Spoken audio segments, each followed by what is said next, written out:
आज हम आप लोगों को ये थेल्स प्रमेय,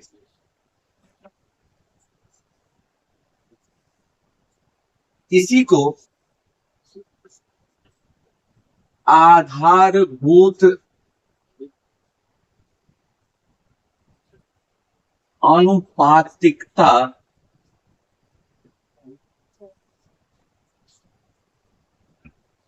प्रमेय भी कहा जाता है। और अभी हम जो पढ़ा रहे हैं, थेल्स ने क्या सोचा, त्रिभुज में क्या किया, जिसके आधार पर एक नई जानकारी ज्यामिति के माध्यम से हम सबों को मिली, वो हम यहाँ पर देखेंगे। तो ये नाम जो है थेल्स के द्वारा जो दिया गया, और हम लोग जो अब जान रहे हैं आधारभूत अनुपातिकता प्रमेय, इसको समझ पाए। तो आप लोग ध्यान दीजिए कि ज्यामिति पढ़ने का जो तरीका है, उसमें आप कंस्ट्रक्शन के आधार पर जो निष्कर्ष निकला है, उससे सिद्धांत पढ़ा, उन सिद्धांतों को याद रखिए। और जब आप सिद्धांत को याद रखते हैं, तो इसके बाद उस पर आप रिवर्स ऑर्डर में पहुंचने की कोशिश कीजिए। जैसे किसी कंस्ट्रक्शन में हम फाइनल स्टेज तक पहुंचते हैं, वैसे ही ज्यामिति के माध्यम से थ्योरम, प्रमेय, अभिप्रेत, इन सब की सहायता से हम ज्यामितीय जो प्रश्न है उसको हल करने की कोशिश करते हैं। और यहाँ पर चलिए हम पहले शुरुआत कर लेते हैं, और जैसे जैसे जो चीज आएगा उसको हम लोग जानेंगे, और उन बारीकियों को भी ध्यान से हम लोग समझने की कोशिश करेंगे, जिसको कि पिछले वीडियो में हम लोगों ने देखा है और आज भी उसका उपयोग। तो किसी त्रिभुज करना था इनका, किसी त्रिभुज में किसी एक भुजा के समांतर खींची गई रेखा अन्य दो भुजाओं को जिस बिंदु पर काटती है, वह बिंदु उन दोनों भुजाओं को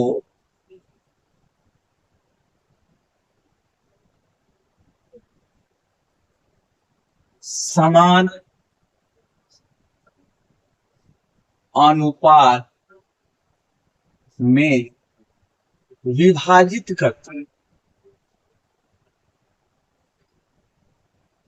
ये कंक्लूजन जो है थेल्स ने हम सबों को दिया, और कैसे दिया उसको इस सिद्धांत के आधार पर, जो पहला चरण होता है थ्योरम को प्रूव करने का, उसके अंतर्गत हम इस सिद्धांत को पढ़ते हुए सबसे पहले चित्र ड्रॉ कर लेते, एक फिगर ड्रॉ कर लेते। अब ये देखिए, कोई भी त्रिभुज आप ले सकते हैं, जैसा भी आपको त्रिभुज बनाना आसान लगे आप बना लीजिए। अब हम इस फिगर में काम करने जा रहे हैं। कर रहा है कि किसी त्रिभुज में किसी एक भुजा के समान। तो प्रश्न उठता है कि सर हम किसके समांतर हम रेखा खींचे। सामान्यतया हम लोग क्या करते हैं, नीचे वाली जो भुजा है उसको उसके समांतर क्या करते हैं, रेखा खींचते हैं। आपका प्रश्न होगा कि सर हम इसके समांतर न खींच करते, क्या हम इसके समांतर नहीं खींच सकते हैं? निश्चित रूप से खींच सकते हैं। आप इस भुजा के भी समांतर रेखा खींच सकते हैं, लेकिन किसी त्रिभुज के बारे में जब हम बात कर रहे हैं तो एक भुजा के समांतर आपको रेखा खींचना है, लेकिन इसके समांतर यदि आप खींचते हैं तो थोड़ा सा आपको फिगर के साथ अपने आप को अटैच रखने में सुविधा होगी। अब देखिए इसके साथ हम इसके समांतर ये रेखा खींचते। अब क्या कहता है, किसी त्रिभुज में किसी एक भुजा के समांतर खींची गई रेखा अन्य जो दो भुजा है उसको जिस बिंदु पर काटती है, मान लीजिए कि ये डी बिंदु और ये ई बिंदु पर काट रही है, तो कहता है ये जो दोनों बिंदु है अपने अपने भुजा को समान अनुपात में विभाजित कर। जैसे समान अनुपात का मतलब हुआ ये डी बिंदु जो है इस भुजा के लिए हम यदि समान अनुपात की बात करेंगे तो ये एडी बट्टा डीबी, चूंकि हम समान अनुपात कर रहे हैं तो एडी बट्टा डीबी का जो रेशियो होगा वही एई बट्टा ईसी का रेशियो होगा। यह आपको समझ, फिर से समझ लीजिए, किसी त्रिभुज में किसी एक भुजा के समांतर खींची गई रेखा अन्य दो भुजाओं को जिस बिंदु पर काटती है वह बिंदु उन दोनों भुजाओं को समान अनुपात में विभाजित करता है। चलिए इसी चीज को, ये था इसका थ्योरम का जो लैंग्वेज होता है ना, वो था, और उसके आधार पर हम चित्र बनाए और इस चित्र में जो नामकरण किए हैं उसको हम लिखने की कोशिश करते हैं, हल करना अब शुरू करते हैं। तो लिखते हैं, माना एबीसी एक त्रिभुज, इसमें भुजा बीसी के समांतर एक रेखा कौन सी खींची गई, डीई खींची गई है, जो भुजा AB को D तथा AC को E बिंदु पर काटती। अभी तक इतनी बात। तो कहता है तो सिद्ध करें कि एडी बट्टा डीबी बराबर एई बट्टा ईसी होगा। यह आपको प्रमाणित करना, ध्यान से समझिए। देखिए कुछ नहीं किया है, हम ये सिद्धांत जो था थेल्स का उसको ध्यान में रख करके फिगर बना लिए। आप फिगर में जो नामकरण किए यानी इसी को हम फिगर के रूप में कन्वर्ट कर दिए। अब फिगर को फिर ज्यामिति में समझने के लिए हमने लैंग्वेज के रूप में लिखा, और अब जो यह कह रहा है कि अनुपातिकतः विभाजित होगा, समान अनुपात में विभाजित होगा। फिर उसने तो नहीं कहा था कि किसी त्रिभुज में किसी एक भुजा के समांतर कोई रेखा यदि हम खींचते हैं तो वह अन्य दो भुजाओं को क्या करता है, समान अनुपात में है। तो यही तो हमको प्रमाणित करना है कि भाई हमने तो त्रिभुज भी बनाया, इसके समांतर डी रेखा भी खींचा, और जो ए बी को डी बिंदु पर, ए सी को बी बिंदु पर काट भी रहा है, तो हम क्या प्रमाणित कर सकते हैं? तो प्रमाणित करने के लिए ये एडी बट्टा डी बराबर ए बट्टा इसी आप कहा, और हम भी करके देखते हैं, लेकिन थेल्स ने ये करके जो दिखाया है, कैसे स्टेप बाय स्टेप चलते हुए वो यहाँ तक पहुंचे हैं, उसको हम बता। लेकिन इससे पहले आप यह भी जान लीजिए कि आप 10वीं क्लास के लिए ये पहला थ्योरम पढ़ रहे हैं, तो जरूरी है कि इसमें और भी चीजों की जरूरत होगी, जो पिछला जो आपका क्लास है वहां से क्या होगा, वह जानकारी यहाँ पर ली जाएगी। और जैसे यहाँ पर अभी आपको जो चित्र दिख रहा है, इसमें आपको बहुत कुछ नहीं दिख रहा है, तो देखिए रचना कहा जाता है या बनावट, रचना कहिए या फिर बनावट कहिए, ये कुछ करना पड़ेगा। और क्या करना पड़ेगा, उसमें हम डॉट लाइन से रचना को दिखाएंगे। तो अब देखिए डी बिंदु से पहला काम कर रहे हैं,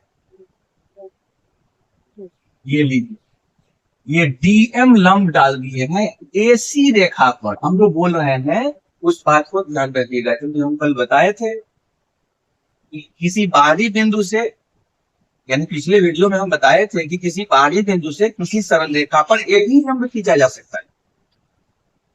तो उसी के लिए हम बता रहे हैं कि डी बिंदु से हमने क्या किया, डीएम लंब खींचा, जो इस पूरे रेखा के लिए हो जाएगा। वह एई पर भी लंब हो सकता है, ईसी पर भी लंब हो सकता है, एसी पर तो लंब है ही, तो ध्यान में रखिएगा।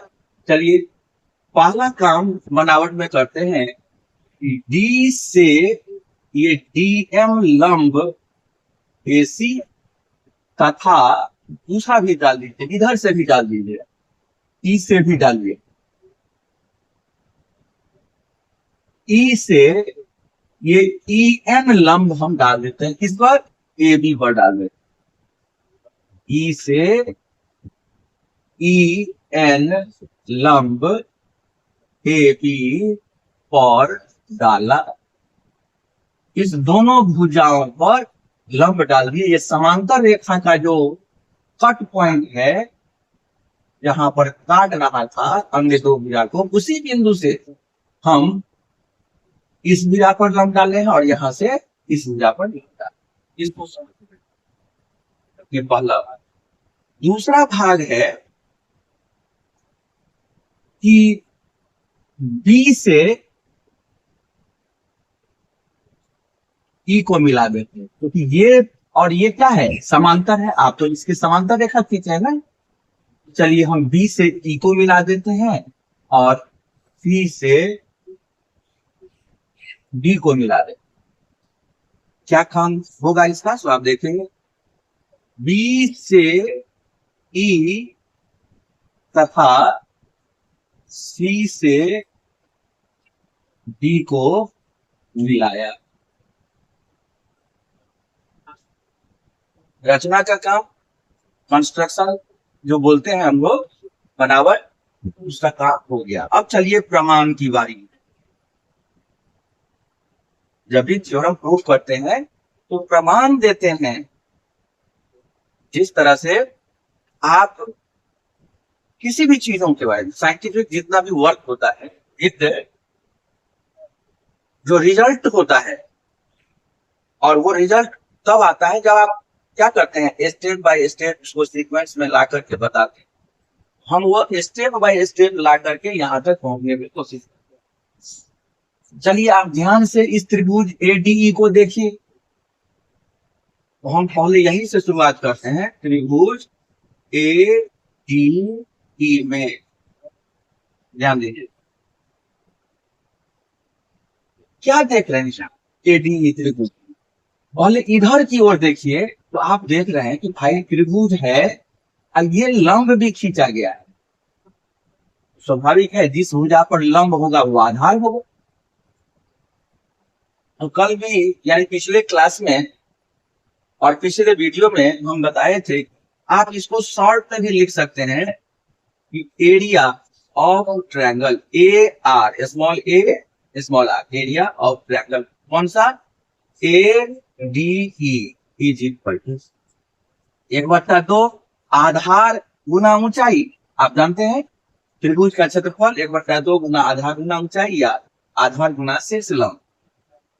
तो 1/2 आधार हो गया एडी और ऊंचाई हो गया ई एन। हम लिख नहीं दे रहे हैं यहाँ पर क्योंकि त्रिभुज का क्षेत्रफल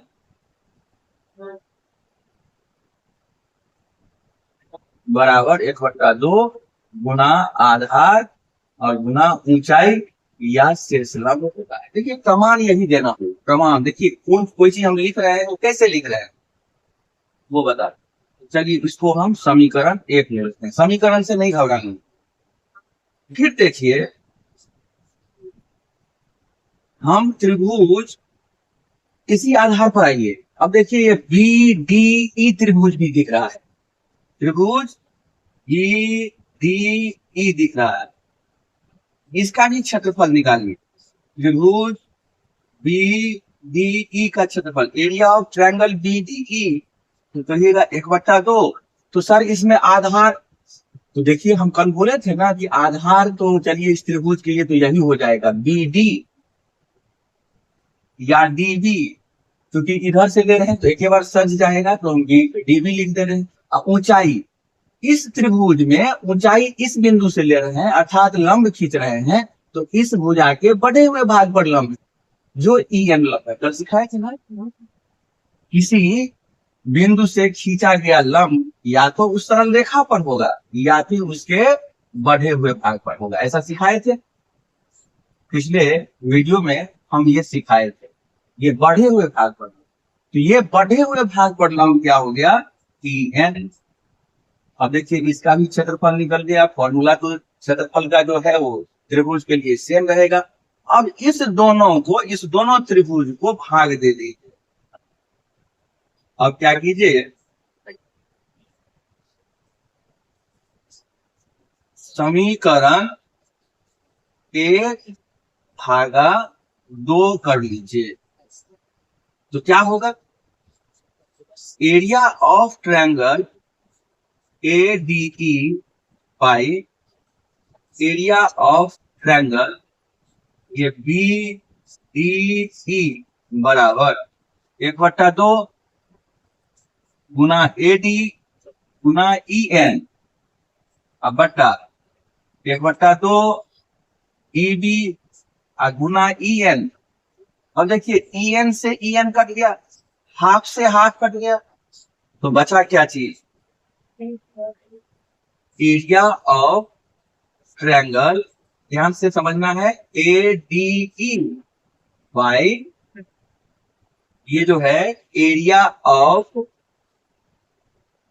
ट्रायंगल ई डी ई, ये ध्यान से देख लीजिएगा, बोल रहे हैं उस पर भी ध्यान दीजिएगा। Area of triangle A D E बट्टा area of triangle B D E बराबर हो गया ए डी बट्टा डी बी, और ये इक्वेशन 3 है। ये निष्कर्ष निकला एक भाग का काम हम किए और ये जो त्रिभुज एडीई का क्षेत्रफल था वो और ये बीडीई का क्षेत्रफल था वो, उसका रेशियो क्या निकला एडी बटा डीई। लगता है हम यहां तक आने की कोशिश कर। अब देखिए हम चाहेंगे कि एक ही जगह यदि हो जाता बोर्ड पर, और फिर देखिए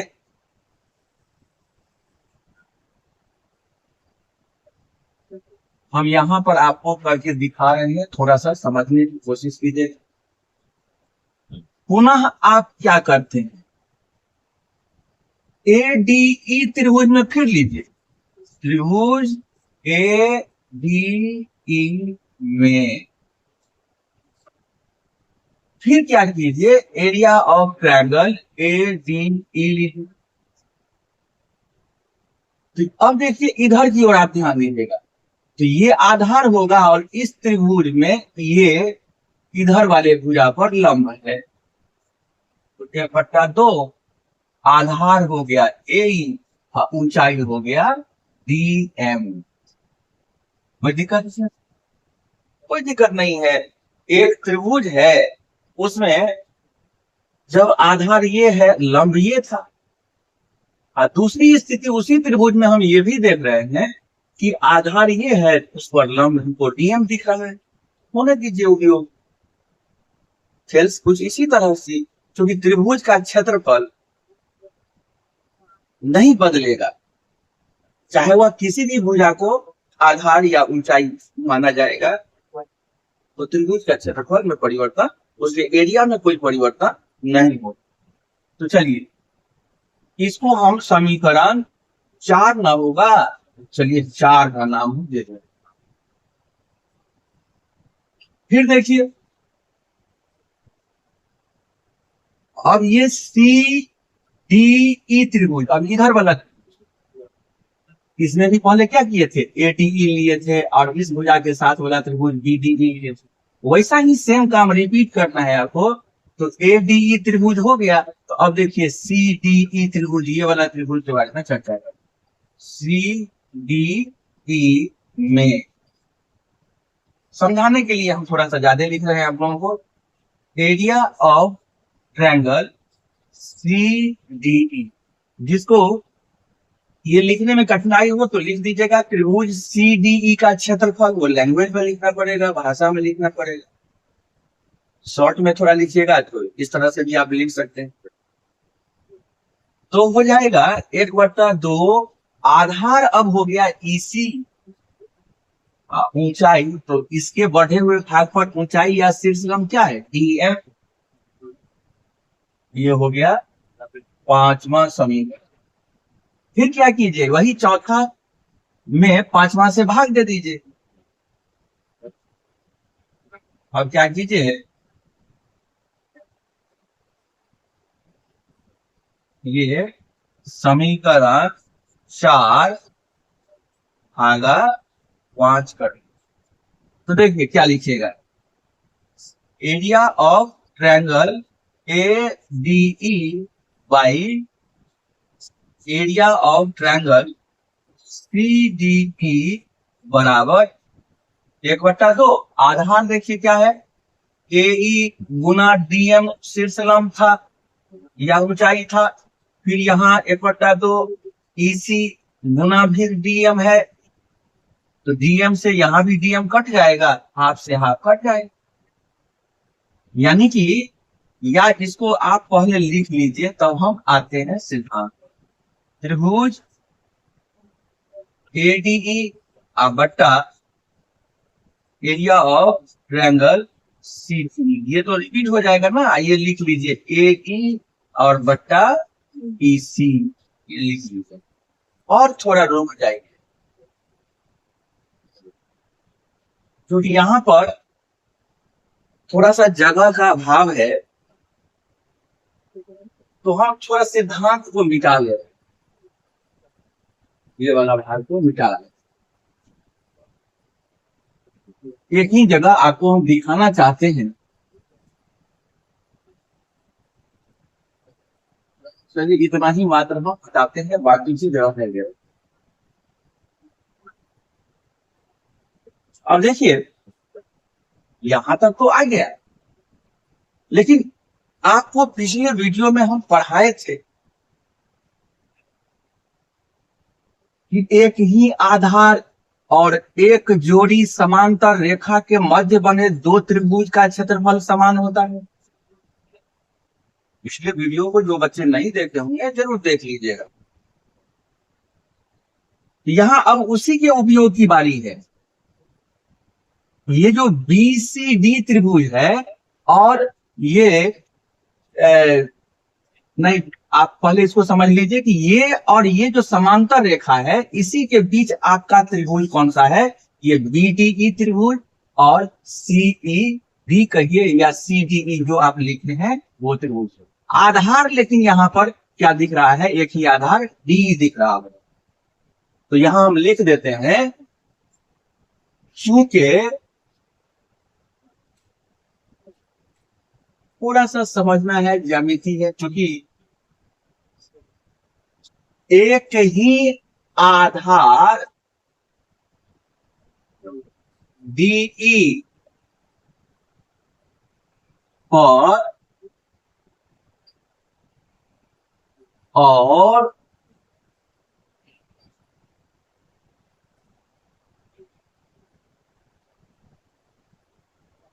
डीई समांतर रेखा क्या है, बीसी के बीच कौन कौन त्रिभुज है, तो ये बीडीसी या बीसीडी क्या लिखे हैं यहाँ पर, बीडीई लिखे हैं।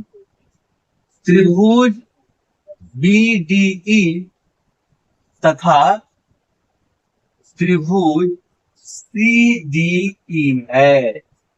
देखिए यहाँ सीडीई त्रिभुज, यहाँ बीडीई त्रिभुज, एक ही आधार डी, इस डी पर ये बीडीई त्रिभुज भी दिख रहा है आपको, और सीडीई त्रिभुज भी दिख रहा है, तो कॉमन भुजा क्या हो गया, ये डी भुजा हो गया। और आप जानते हैं कि एक ही आधार और एक जोड़ी समांतर रेखा के बीच बने दो त्रिभुज का क्षेत्रफल समान होता है। एक ही आधार और एक जोड़ी समांतर रेखा, हम वहां ब्रैकेट में लिख दे रहे हैं, एक ही आधार और एक जोड़ी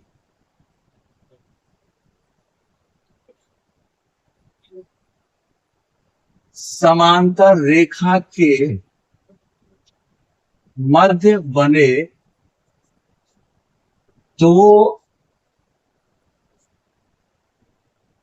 त्रिभुजों का क्षेत्रफल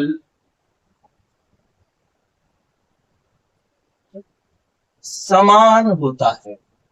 ये ब्रैकेट में हम लिखे, चीज वही है, ऊपर भी है और ये नीचे भी लिखे हैं, वो वही है।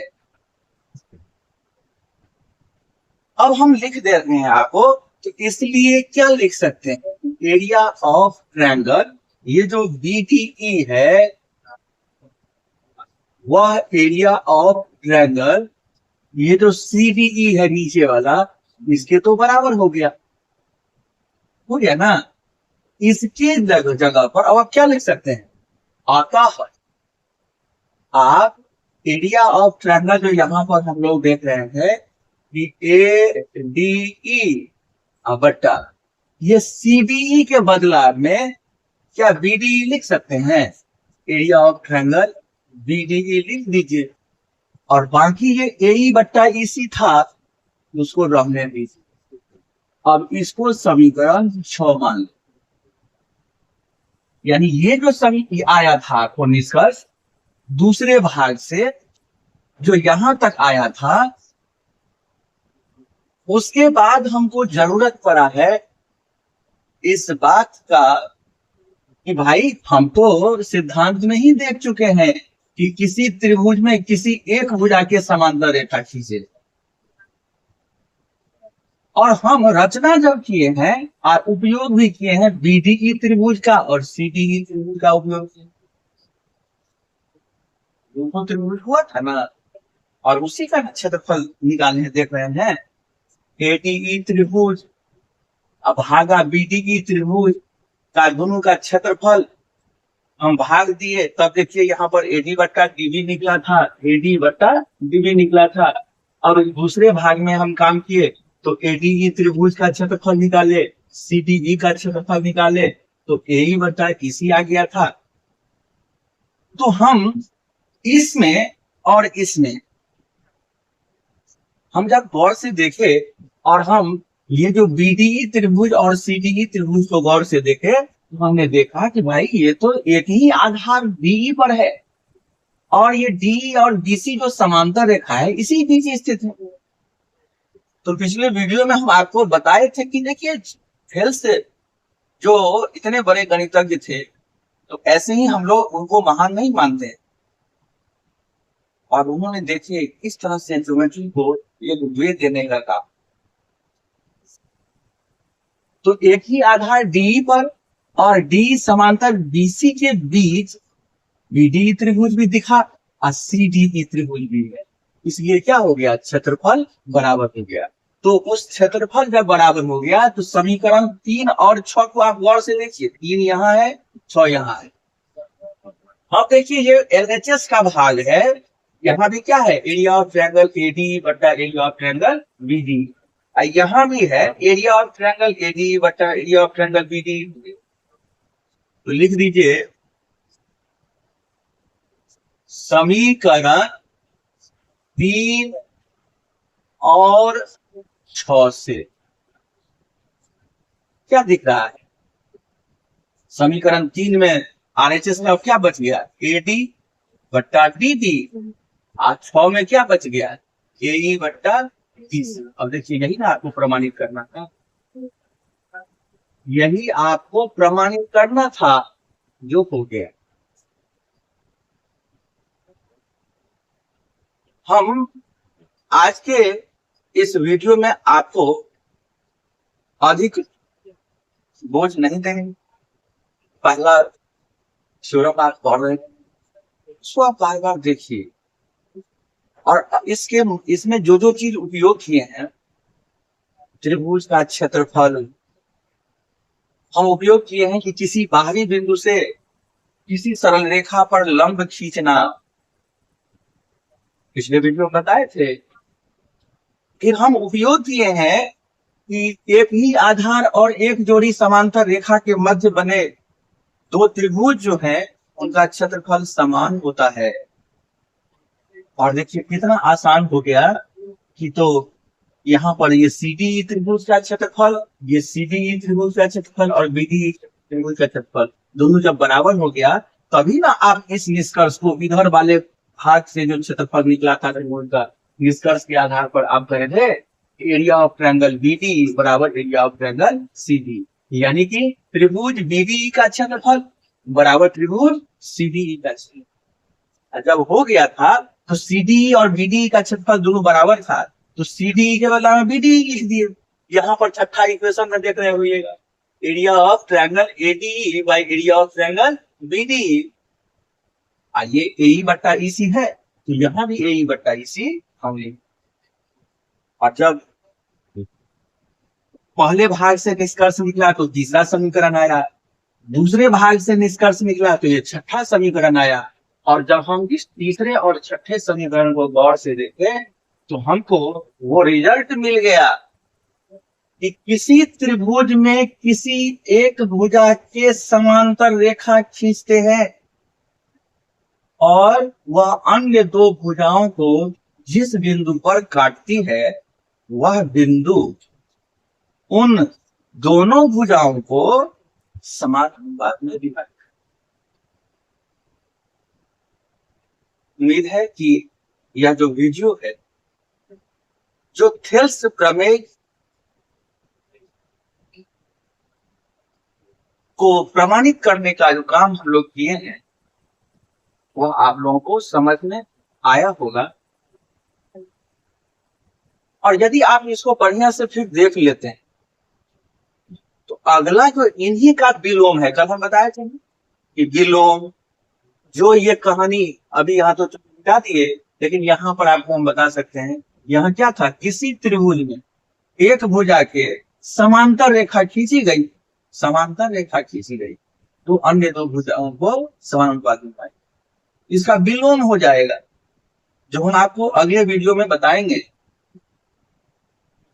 कि यदि कोई रेखा दो भुजाओं को समान अनुपात में विभाजित करती है, कोई रेखा है ना, त्रिभुज के भीतर कोई रेखा है जो दो भुजाओं को समान अनुपात में विभाजित करती है, तो वह रेखा तीसरी भुजा के समान। उसको अगले क्लास में यानी कि अगले वीडियो में बताएंगे, साथ ही साथ वहां बताएंगे अनुपातिकता विभाजित करती। ये अनुपातिकता का मतलब क्या होता है, क्योंकि फिलहाल तो हम आपको इतना ही बताए थेल्स प्रमेय के लिए कि एडी बट्टा डीबी बराबर ए बट्टा डीसी। अनुपातिकता विभाजित करने वाली बात को फिर अगले क्लास में हम लोग अगले वीडियो में देखेंगे। तब तक के लिए आप लोग इसको स्टेप बाय स्टेप इसको देखिए और फिर हम अगले क्लास में बाकी चीजों की चर्चा करते हैं। धन्यवाद।